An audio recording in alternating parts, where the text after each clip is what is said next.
Assalamu alaikum everyone. How are you going today? And right now we are discuss and know totally new topic for everyone, that is presentation. So do you have any idea what is the presentation? The presentation is that to present yourself, to present any kind of topic or any particular subject or matter that you know very clearly. It is the presentation. What is the benefits of presentation?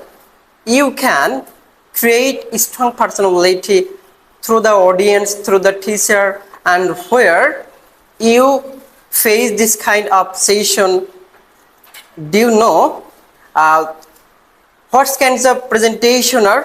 There are many kind of presentation. As a student, we know only about academic presentation, but there are also business presentation and self presentation and research presentation, also project presentation and training presentation. আমাদের অনেক রকম presentation আছে, group presentation আছে, মনো presentation আছে, বুঝতে পেরেছি? তো presentation মানে হচ্ছে কোনো কিছু বর্ণনা করা। প্রেজেন্ট মানে কি? কোনো কিছু তুলে ধরা। সেটা হতে পারে আমার যে কোনো অভিজ্ঞতা, হতে পারে আমার জীবনের কোনো গল্প, হতে পারে আমার কোনো ব্যর্থতার গল্প, যে কোনো বিষয়। কখনো ক্লাসরুমে, কখনো কখনো মাঠে, কখনো বন্ধুদের মাঝে, কখনো কোনো একটা সেশনে, কখনো ক্লাসরুমে, কখনো সিও এর মাঝে, যেমন ইন্টারভিউ দিচ্ছি, যখন ভাইবা দিচ্ছি, তখন আমরা প্রেজেন্টেশন দিচ্ছি কিনা। তার মানে presentation is life, life is presentation. এবং খুবই সুন্দরভাবে আমি এই প্রেজেন্টেশনটাকে আমি সাজিয়েছি।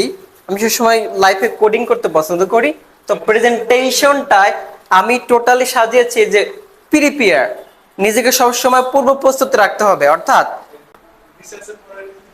আচ্ছা, ওয়েট, যে কোন সিচুয়েশন আমরা যেভাবে প্রিপারেশন নিব ওইভাবে না হতে পারে, বা সিচুয়েশন অন্যরকম হতে পারে, বা আমার স্লাইড কাজ নাও করতে পারে, আমার প্রিন্ট ড্রাইভটা অন্যরকম হতে পারে, বা ভাইরাসও হতে পারে। দেখা যাচ্ছে যে স্লাইড ওপেন হচ্ছে না, তো নানান সমস্যা, ওটাকে ম্যানেজ করতে হবে। তার মানে এগুলোর জন্য প্রিপেয়ার থাকতে হবে পুরো বসে। এরপর হচ্ছে রিসার্চ, মানে আমি যে টপিকে প্রেজেন্টেশন দিব ওটার উপরে অনেক তথ্য জানতে হবে, অনেক লজিক দিতে হবে, ইনফরমেশন জানতে হবে, কিছু ভিডিও দেখতে হবে ওই টপিকের উপরে, এআই হেল্প নিতে হবে, গুগলে যেতে হবে।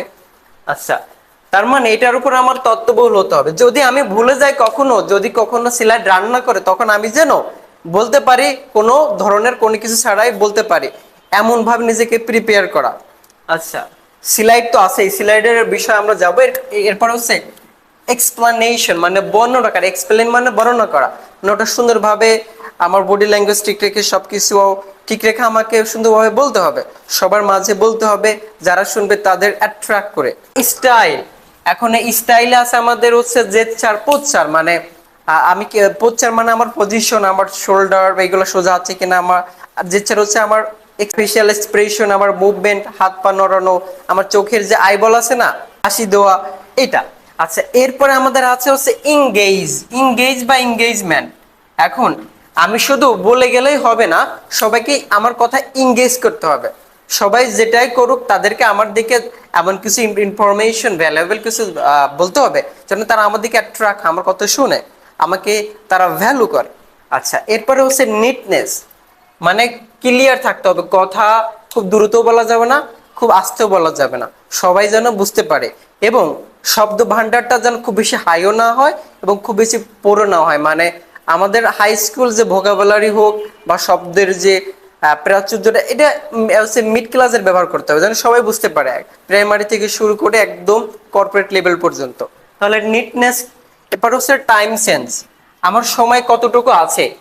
দেখা যাচ্ছে যে আমি ইন্ট্রোটাই পুরা টাইম বলে ফেললাম, সেটা সেটা তো এখানে আছে। তাহলে আমাদের কি করতে হবে, আমাদের ইন্ট্রোটা, যেটা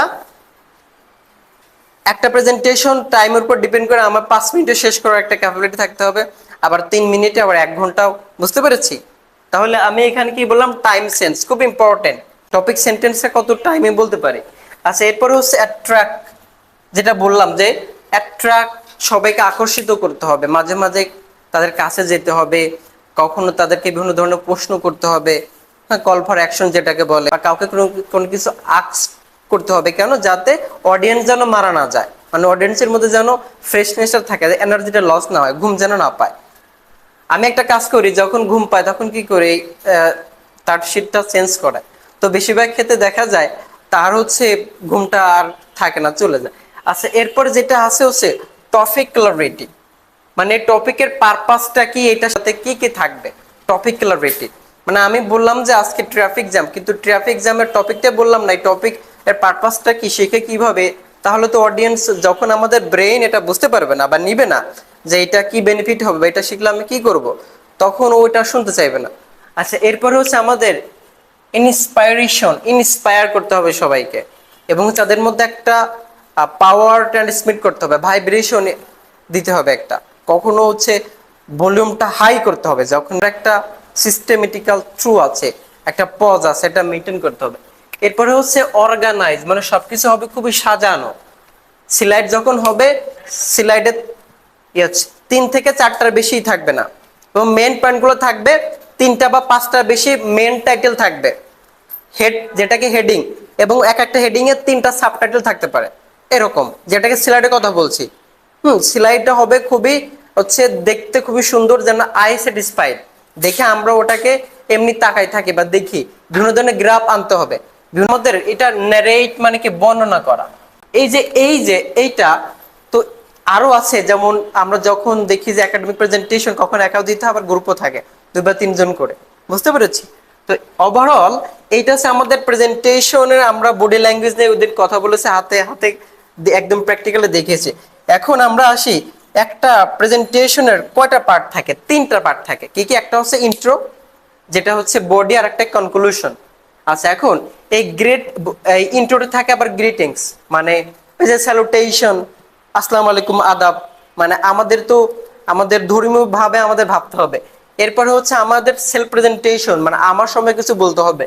এরপরে হচ্ছে আমার যে টপিকে কথা বলবো ওটা সম্পর্কে কিছু বলতে হবে, এমন কিছু বলতে হবে যেন সবাই বুঝতে পারে যে টপিকটা কি, এবং এই টপিকের উদ্দেশ্যটা কি, এটাও বলতে হবে। আচ্ছা, এরপরে আমাদের তারপরে আসবে বডি।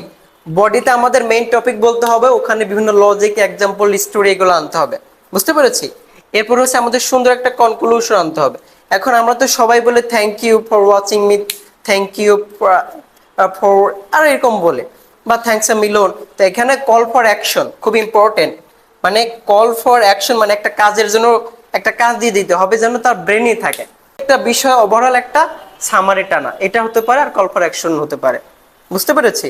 বা কোনো কাজ কাজ দিয়ে দিলাম, এটাকে বলে কল ফর অ্যাকশন। আমাদের এখন হচ্ছে সবাই আরেকটু প্রিপারেশন নিতে হবে, প্রিপারেশন নিয়ে আমাদের এক সামনে আসতে হবে, এসে সবাই ওভার দেন 2 মিনিট সেলফ প্রেজেন্টেশন করতে হবে।